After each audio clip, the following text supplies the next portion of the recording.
दोस्तों आज की इस वीडियो में हम जानेंगे कि श्रमिक कार्ड के जरिए 3 योजनाओं का लाभ कैसे लें, वो भी ऑनलाइन आवेदन घर बैठे अपने मोबाइल फ़ोन से कैसे करें। जी हाँ, बहुत बड़ी योजना है।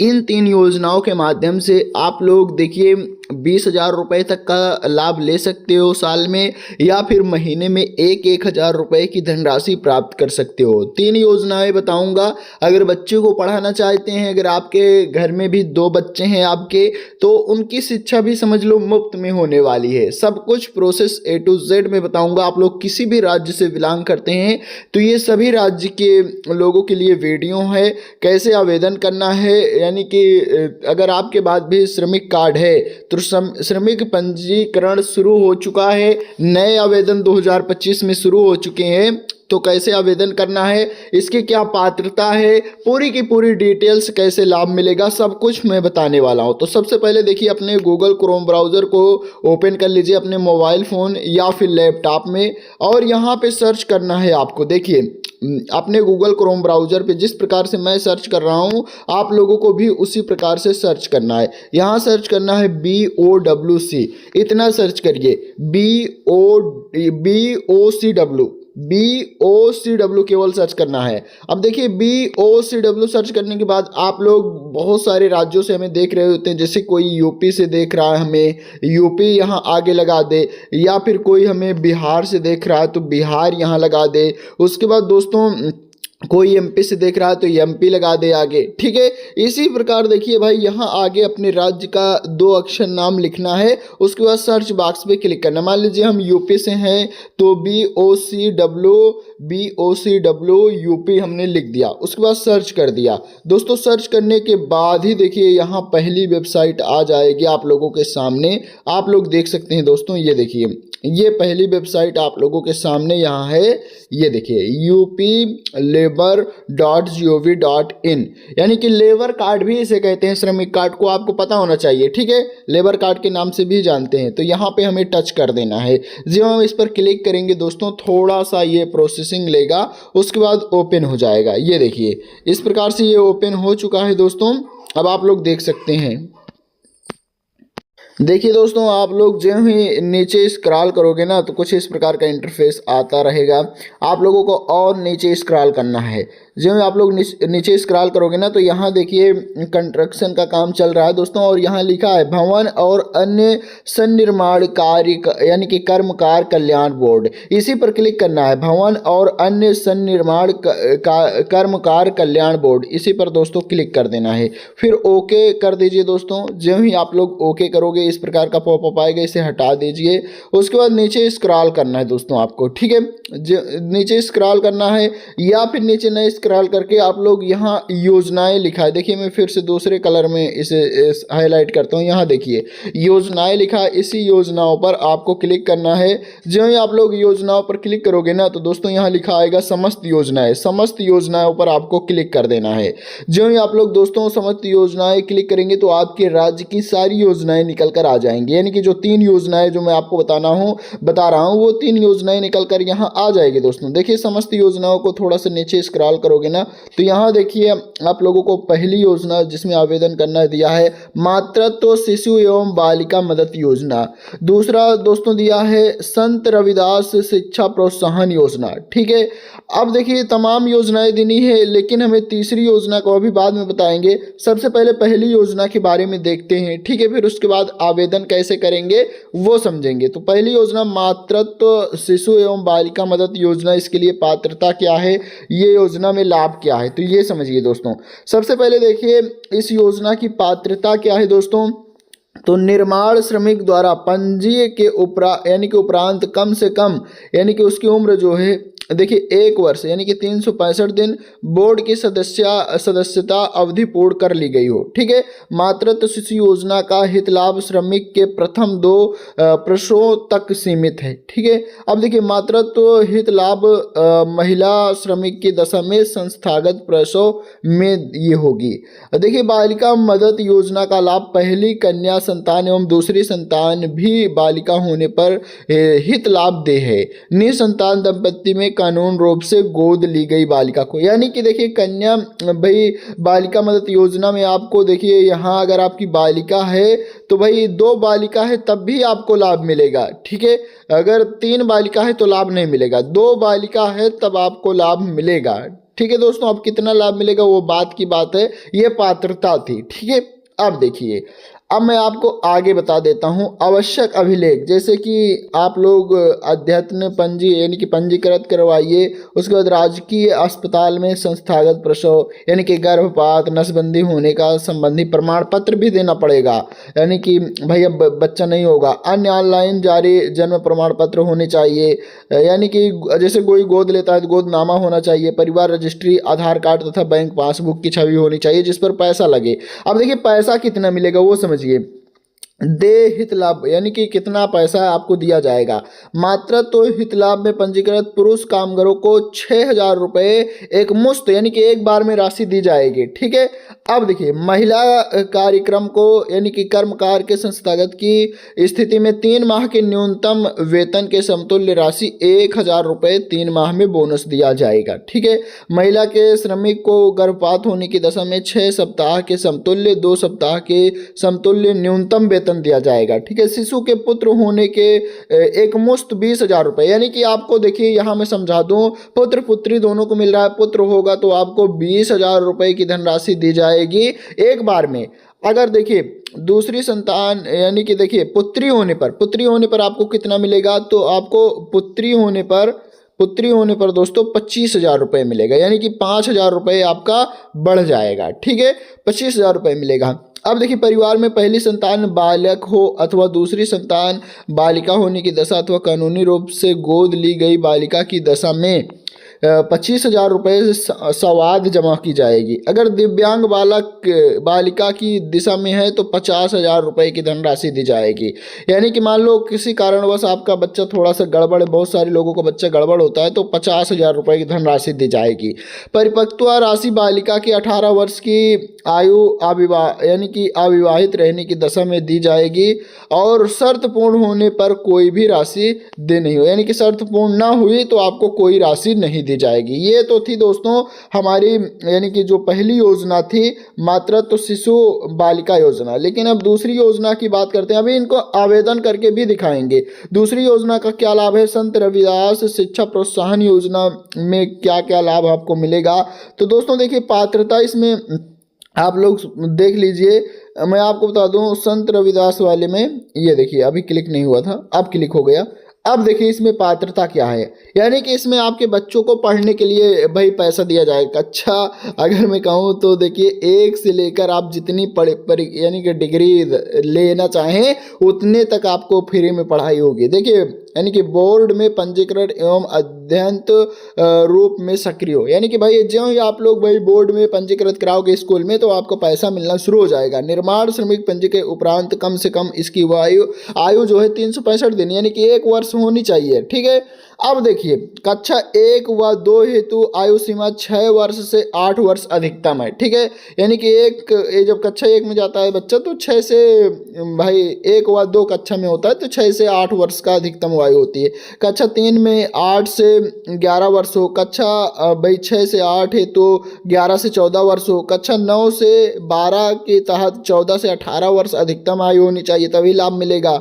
स्नातक एवं डिग्री धारक हो तो 18 से 25।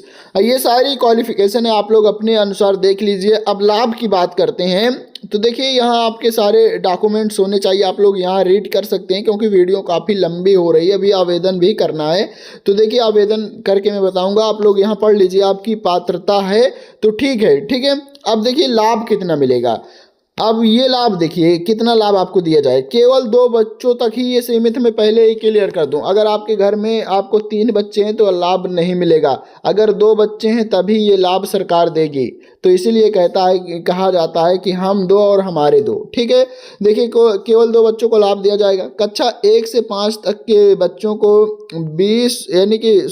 2,000 रुपये एक मुश्त दिया जाएगा, और 6 से 10 तक के भाई कितना दिया जाएगा, 25 रुपये एक मुश्त राशि। कक्षा 11 से 12 वाले बच्चों को 3,000 रुपये एक मुश्त राशि दी जाएगी। कक्षा 9, 10, 11, 12 ठीक है, उत्तीर्ण कर अगली कक्षा में प्रवेश करने एवं सुरक्षित होने पर विद्यालय जाने हेतु निर्माण श्रमिक के पुत्र या पुत्रियों को केवल एक बार ही साइकिल क्रय किए जाने हेतु प्रदान की जाने वाली सब्सिडी यानी कि अनुमान्य होगी। यानी कि आपको साइकिल खरीदने के लिए भी पैसा दिया जाएगा एक बार। ठीक है, अब देखिए स्नातक की पढ़ाई के लिए 12,000 रुपये आपको यानी कि एक मुश्त पैसा एक बार में दिया जाएगा। ठीक है, अगर आप लोग देखिए ITI पॉलिटेक्निक ये सब करते हैं तब भी आपको 12,000 रुपये एक मुश्त दिया जाएगा।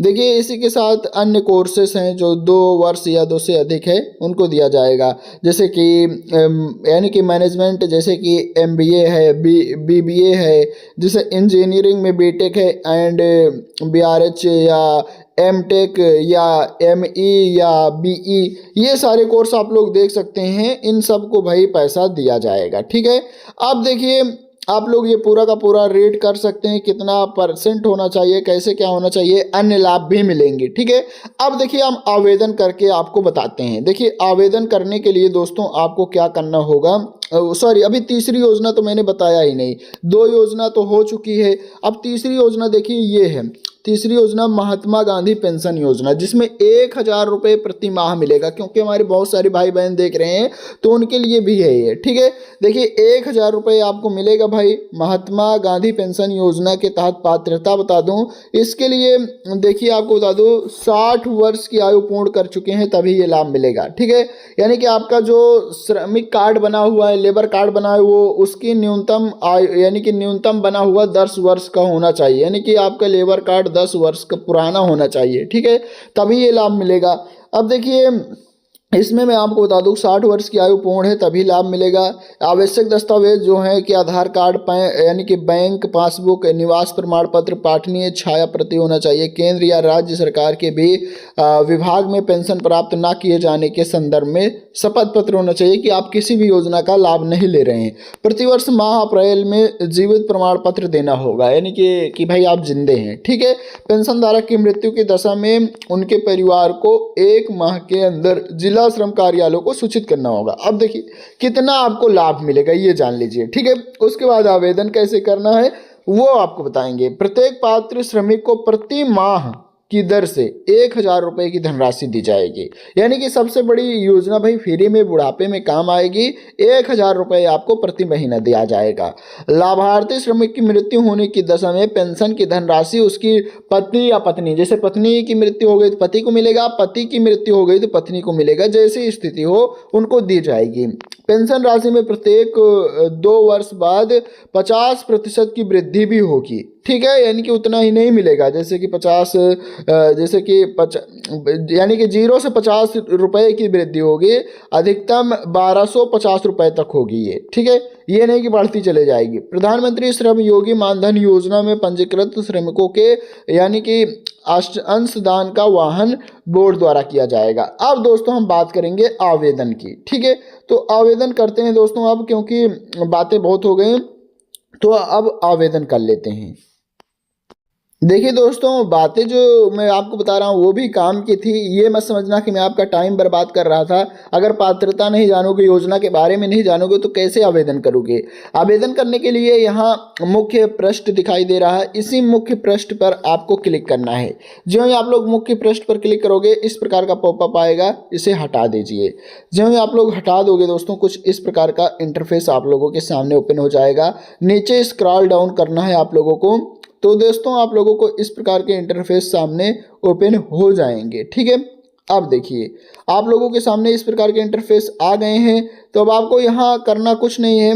देखिए आवेदन यानी कि योजना के आवेदन की स्थिति, जैसे कि यहाँ तमाम ऑप्शन दिए हैं आप लोग देख सकते हैं। श्रमिक पंजीय आवेदन करें या फिर पंजीकरण नवीनीकरण आवेदन करें, योजना आवेदन करें। ठीक है, तो हमें ये इसमें आवेदन करना है, योजना आवेदन करना है। ठीक है, योजना आवेदन में हमें क्लिक करना है। जब हम दोस्तों योजना आवेदन पर क्लिक करेंगे तो कुछ इस प्रकार का इंटरफेस हमारे सामने ओपन हो जाएगा। ठीक है, बहुत ही सिंपल प्रोसेस है दोस्तों, बहुत ही आसान तरीके से अप्लाई कर पाओगे।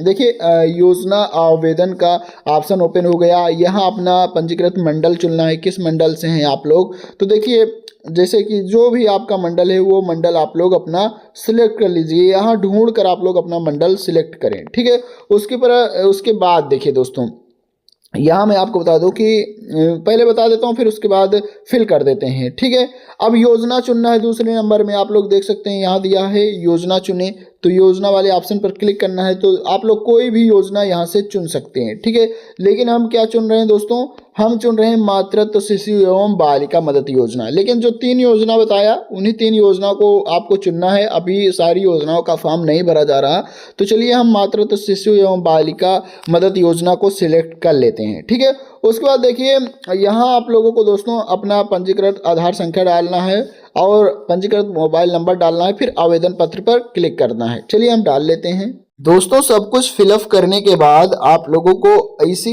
आवेदन पत्र खोली पर क्लिक करना है। जो ही दोस्तों सब कुछ फिलअप करने के बाद आवेदन पत्र पर क्लिक करोगे उसके बाद नया इंटरफेस ओपन हो जाएगा। देखिए इस प्रकार का इंटरफेस आएगा।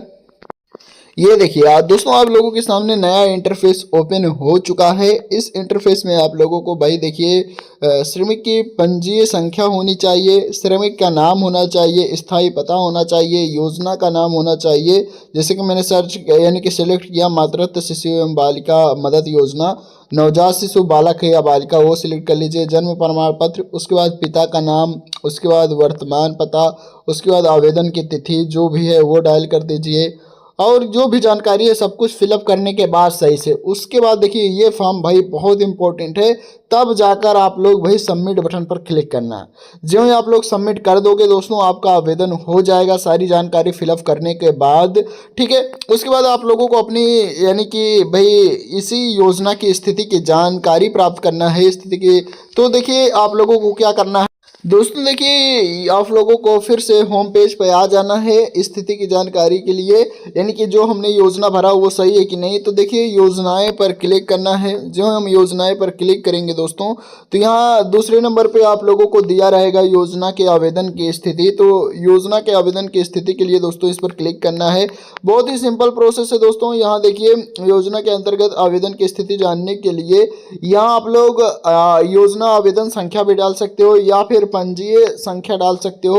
उसके बाद ये जो कैप्चा कोड दिया है यहाँ पे इंटर करके आपको सबमिट करना होगा दोस्तों। यानी कि आप लोगों को रजिस्टर आधार कार्ड मोबाइल नंबर पे यानी कि जो आपका आधार कार्ड से रजिस्टर मोबाइल नंबर है उस पर एक OTP जाएगा। तो भाई आप लोगों को OTP फिल करके फिर सबमिट का बटन आएगा, सबमिट कर देना है। आप लोगों की स्थिति आप लोगों के सामने आ जाएगी। तो दोस्तों इस प्रकार से आप लोग आवेदन कर सकते हैं। अगर देखिए अन्य योजना की बात करें जो अभी अभी मैंने बताया तो उन योजनाओं में भी आप लोग आवेदन कर सकते हैं दोस्तों। जैसे कि योजनाओं के बारे में समस्त योजनाएं जो हैं जैसे कि मैंने अभी बताया कि मातृत्व शिशु एवं बालिका मदद योजना ये तो आप लोगों ने आवेदन करना सीख लिया। इसी प्रकार संत रविदास प्रोत्साहन योजना, अटल पेंशन योजना, महात्मा गांधी पेंशन योजना सब कुछ देखिए इस पर भी क्लिक करोगे मुख्य पृष्ठ पर जाओगे तो सेम प्रोसेस वही रहेगा दोस्तों, आप लोग देख सकते हैं। उसके बाद यहाँ आप लोगों को नीचे आ जाना है और आवेदन करे पर क्लिक करना है। इसी पर क्लिक करना है दोस्तों। तो इसी प्रकार का इंटरफेस ओपन होगा, सेम यानी कि पोजीशन आ जाएगी। आप लोग इसी प्रकार से आप लोग अपना आवेदन कर सकते हो। तो दोस्तों इस हिसाब से आप लोग सारी योजनाओं का लाभ ले सकते हैं। और अभी जो योजनाएं बाकी है यानी कि जो सारी योजनाएं अभी बाकी हैं उन योजनाओं का भी मैं धीरे धीरे फॉर्म जो है फिलअप होना शुरू हो जाएगा। तो देखिए इन समस्त योजनाओं के बारे में भी जानकारी दे दूंगा। धन्यवाद दोस्तों।